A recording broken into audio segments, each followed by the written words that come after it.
नाज़रीन, औक़ाफ़ खाते जे additional secretary Javed Soomro खे मज़हबी मामले जे डायरेक्टर जी उहिदे जी इज़ाफ़ी चार्ज ॾिनी वई आहे। अवां खे ॿुधायूं पिया, पोस्टिंग जे इंतज़ार में वेठल मोहम्मद यूनुस ॾाहिरी इतलात खाते जो डेप्टी सेक्रेटरी मुक़ररु कयो वियो। चीफ सेक्रेटरी सिंध जी मंज़ूरी खां पोइ SNGAT पारां नोटिफिकेशन जारी कयो वियो। औक़ाफ़ खाते जे एडिशनल सेक्रेटरी जावेद सुमरो खे मज़हबी मामले जे डायरेक्टर जे उहिदे जी इज़ाफ़ी चार्ज ॾिनी वई आहे। पोस्टिंग जे इंतज़ार में वेठल मोहम्मद यूनुस ॾाहिरी इतलात खाते जो डेप्टी सेक्रेटरी मुक़ररु कयो वियो।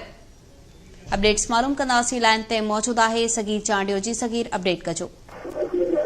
जी बिल्कुल सदा सिंध हुकूमत तरफा मुक़ररियूं ऐं बदलियूं कयूं आहिनि। इन सिलसिले में औक़ाफ़ खाते जे एडिशनल सेक्रेटरी जावेद सुमरो खे मज़हबी मामलनि वारे खाते जे डायरेक्टर सिंध वारे उहिदे जी इज़ाफ़ी चार्ज ॾेई छॾी आहे, जॾहिं त पोस्टिंग जे इंतज़ार में वेठल मोहम्मद यूनुस ॾाहिरी खे इतलात खाते जो डिप्टी सेक्रेटरी मुक़ररु कयो वियो आहे। चीफ सेक्रेटरी सिंध जी मंज़ूरी खां पोइ SNGAT तरफ़ां ॿिन्ही कामरनि जी मुक़ररनि ऐं बदिलनि जो नोटिफिकेशन जारी करे छॾियो आहे। जी सगीर चांडियो, तफ़सील ॿुधाइण लाइ महिरबानी।